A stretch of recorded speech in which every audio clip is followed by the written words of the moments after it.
Okay, welcome back. Now today we are going to be making some nectarine blueberry jam. Yeah. All right, so what you asked me, Chef Steph, what kind of tools do I need when it comes to canning? Well, let me show you. First, you're gonna need a very large pot, kind of like the one over here that has boiling water in it right now. That one was actually my great grandma's, and she was a master canner. So I actually was so blessed to be able to have that to use in my kitchen today. Another thing that you're going to need besides your canning pot, you're going to need a can lowering device. So this actually just, it all stores in the same thing. So if you have a place where you can put that giant pot, all this other stuff goes in with it. So then you have less space for stuff, or you have to have less storage space. Anyhow, so here is a funnel. You're gonna need some kind of funnel, and this is considered a canning funnel. The really cool thing is it can go on top of a small jar, or it can go, these ones kind of have the same lid style, but if I was to put it on something like this, I can, bad example, this one doesn't work, but you get the point. As long as they have a similar type of top, you can utilize something like this. You're also going to need something to get the cans or the jars out of the water. So this one is a great one. As you can see, they are all kind of color coordinated. I got them all at the same time. It's by the same brand, I believe, which is Progressive. So at any rate, here is my tongs to pick them up. Then you're gonna need a metal wand, magnetic wand, to be able to pick up your lids, because you're going to have your lids simmering in hot water so that it loosens up the little glue here. It's also going to sterilize them at the same time. So there you have it. So we have our tools. You also need jars, depending upon the size that you want to have. Maybe you don't have the big ones, maybe you have the little ones. These make really great little gifts if you're not having to make like a really, really huge amount. So again, it's your own personal preference. So what else are we gonna do here? You're going to need a non-reactive pan. Usually if you were to use like a Le Creuset pan or some kind of cast iron pan with like a coating inside so that it's not going to be reactive to your foods, the heaviness actually distributes and holds the heat evenly, so it makes the process a little bit better. But I don't have one of those because mine fell out of the back of my car one time when I was catering, and it cracked, and I was so sad, but c'est la vie, I'll get another one day. And it was the big 7 1/4 quart one. So anyways, things happen. But I do have these great all-clad pans, and this one's an 8-quart stock pot, which is gonna give me enough room to work with here. So let's see, I am going to take a moment, and I am going to swap out my cans, because I just sterilized these cans that are in the pot right now. It takes about 10 minutes of them boiling to really sterilize the cans, or the jars. So give me a second and I'll be back. Okay, I'm back. So what we're going to do now, I switched out my jars, so now I have my second set of glass jars in there sterilizing. I set my timer for 10 minutes, and I'll go back to it in a couple of minutes, or go back to it once they're finished. So what we'll do is we'll start with combining all of our ingredients. So we have 4 cups of blueberries, 3 cups of nectarines diced, as you can see, 2.5 cups of sugar, and half of a cup of lemon juice. Now, typically when you make a jam, you need to add in a pectin. What is pectin? Pectin, when you think pectin, you think apples. Well, pectin helps to gel the fruit together so that you get that beautiful consistency.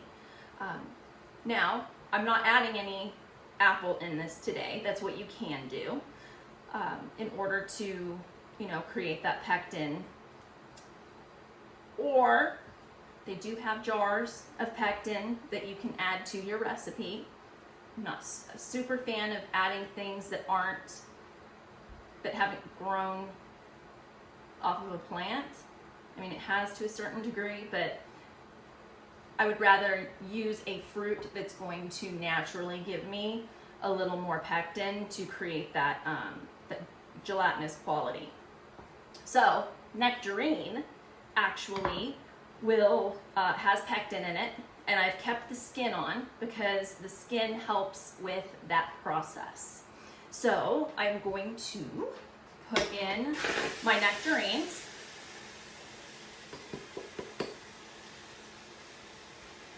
We're going to combine the nectarines, the blueberries. This bowl was one of my great-grandmother's things too. I have a whole set of them. I love them. Our 2.5 cups of sugar. Now, some people use honey. Honey can be expensive, especially if you're going to use it in a recipe, especially if it's raw. And you're not going to be able to get the qualities of that raw honey or even regular honey, because once you heat it up, the value diminishes. So I just use sugar. We don't eat a ton of sugar here, so when we do add it, it's not a really big deal. Do it in moderation. Now I'm going to add in my lemon juice. And I actually added 3/4 of a cup into this jar, or this measuring cup. So I'm just going to put the rest of that over there so that I don't waste it. So I'm going to gently kind of stir things together with my potato masher. And then once I get this sugar kind of worked in a little bit with the lemon juice and all of this, I'm going to come through and I'm going to smash it. Now, a lot of people, they smash after. Now, if we can get some of these things kind of broken up now, it's going to make the cooking process faster.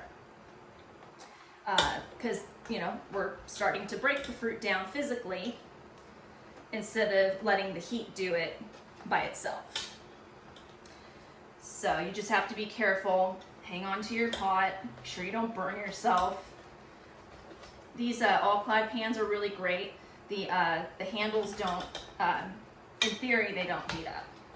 Sometimes, depending if the gas range is on like full force, sometimes they will heat up a little bit. You just have to be careful. All right. I have such good memories of blueberries. There's a farm near our house, and well, kind of near. It's a good 20 minutes away, but I would say that's near. And every May, Parker and I, since he was teeny tiny, we haven't done it the last few years, but we would go to the blueberry farm, get our little clamshell containers, and we would pick blueberries and blackberries and raspberries to our heart's content. It was a lot of fun. All right, so I'm just gonna I'm gonna let the heat do its job now, And this is going to cook for about 15 minutes, if not 20 minutes, depending upon, I mean, these blueberries were really, really fresh, and they're very difficult to pop here. So it may take a little bit longer. So you just always use common sense, kind of see what your particular mixture is doing. But it looks like we're good for now. So I am going to put my masher there, and I'm just gonna let this heat up. I'm gonna increase my heat just a little bit. All right. I am going to take out my last jars from sterilization, and I'll be back. All right. So this has been going for about 15 minutes. And it's looking pretty nice. Now, we do have a little bit of foam that is forming on the top. So we will need to remove a little bit of that before we get ready to can it, because if you put the foaminess into the jars, it will preserve with the foaminess in the jars. So we want to try to remove that. But what we're going to do now is we're going to take out a frozen plate, or it's not a frozen plate, but it's a plate that I put into the freezer so that we can test the thickness and if it'll hold of our jam. So let me grab my plate. So I'm just going to use a spoon.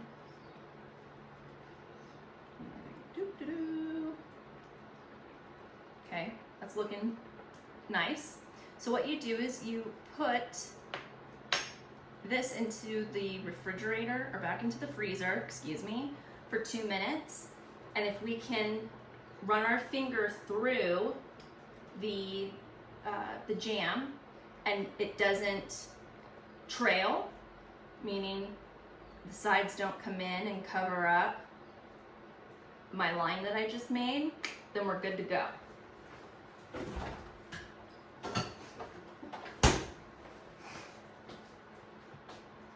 This is looking really, really beautiful.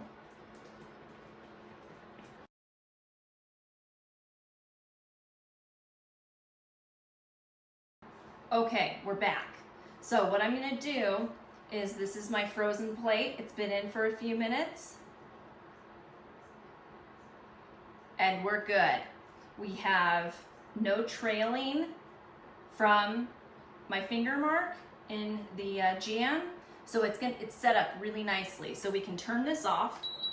Now, in the event that this kind of folded over on itself and then it covered up my trail spot, what would I do? You would take your mixture and you would cook it for an additional 3 minutes, and then do this process over again. You want to make sure that it's the appropriate thickness before you put it into your jars. All right. Now, I'm going to use my spoon real quick, and I'm just going to move some of this foam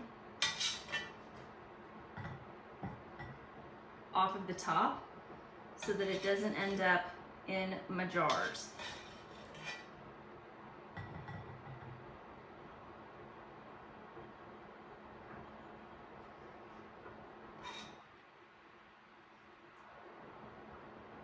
This is probably the tedious part of this whole process.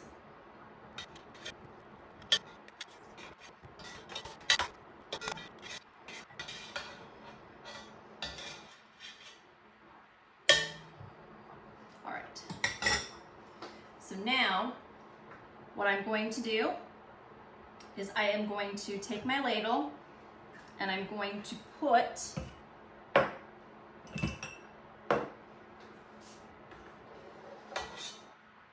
my mixture into each jar. Each jar has been sterilized. 8, 10. This is a 12 ounce. So I'm gonna do one 12 ounce and then do my little smaller jars, because this big jar is gonna take up a lot of our mixture. So what we wanna do is make sure that we leave enough head space, meaning that we have enough space between the jam and the lid so that there's no problem in between here. So I'm just gonna put there.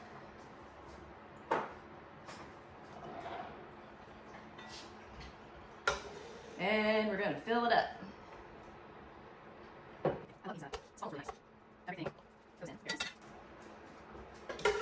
There's a little bit of stickage at the bottom here, so just kind of scrape this up. Now this one, I went way too far. So there is no head space. So what we want to do is remove some of this. I'm going to actually add it to this jar here. And then I'm just going to discard this jar. I'll add what I do have left to this one. But since I've already put stuff into the jar, I don't want to actually preserve in it now. So put that over there, and that'll get nice and clean. All right, move this to here, and let's fill up the rest of these.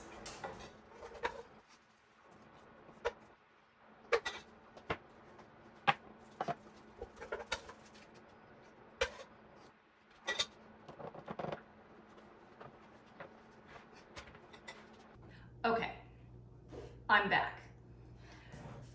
So what you're gonna wanna do is wipe the rims of our jars off, because we don't want anything to impede the sealing of the jars. So I'm just gonna go through, wipe each of these off so that we have a nice clean surface.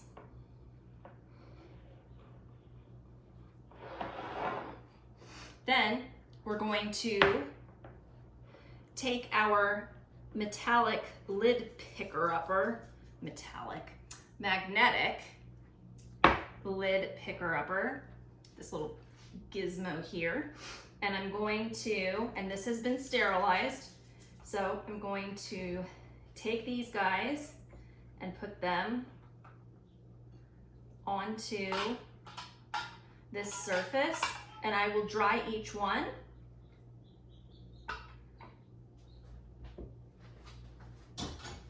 So that we can immediately use it.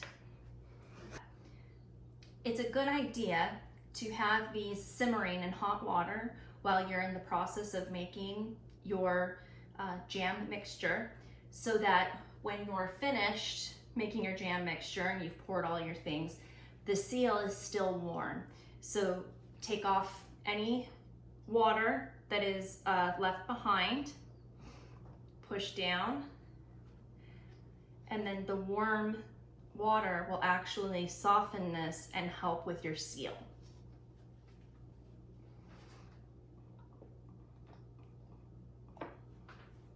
Let's get it into the water bath. Okay, it has been a total of 10 minutes since we put the jars into the boiling water.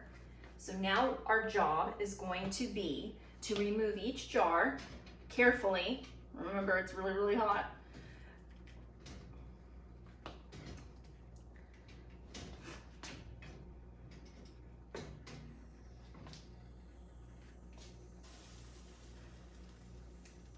So what you're gonna wanna do is make sure that each one of your jars that you have, you allow enough airspace around each jar so that they can cool down at a good rate. If you jam them all together too much, whoops, Don't do that. If you get them all too close, there's not enough airflow. Oh, we had a pop. So you're going to hear, as they cool, you're going to hear little pings and pops, in theory. And you'll be able to test to see when they're cool. If you can push in the middle and the little top doesn't bounce back, then you're good. Also, oh, the other one just did it. How exciting. You also want to be able to lift the lid, lift the whole thing, and if it actually holds together, the seal was good. If you hold this and it comes apart, then the seal was insufficient. You'll actually have to unscrew the ring and try to lift it once it's cool. Don't do it now because it's crazy hot.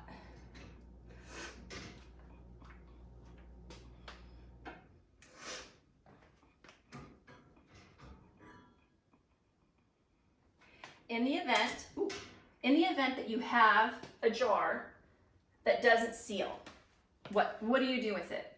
You would put it in the fridge and use it as soon as you can, within the recipe guidelines. When you have a jam, it lasts. When you get a jam at the grocery store, it lasts in the fridge for a while, and some of them don't have crazy preservatives in them. Oh, there was another one. So just use your judgment. In the event that you have things growing in it, I'd get rid of it.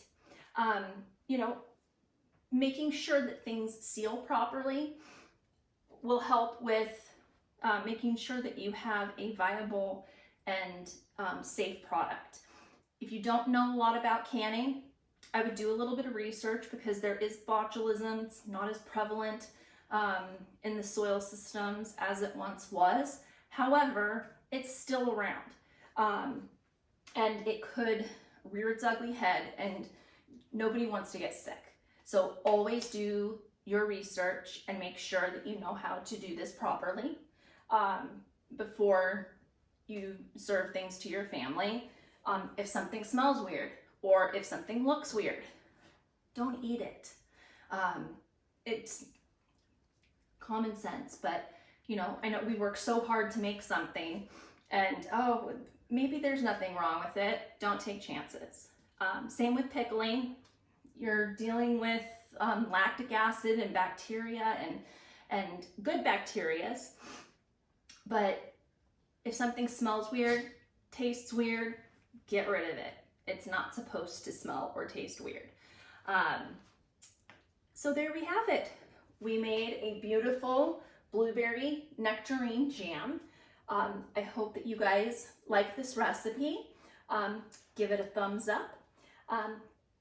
Check out my YouTube channel, Pot Stock and Ladle, and I have a blog coming soon, potstockandladle.com. Talk to you guys later. Bye.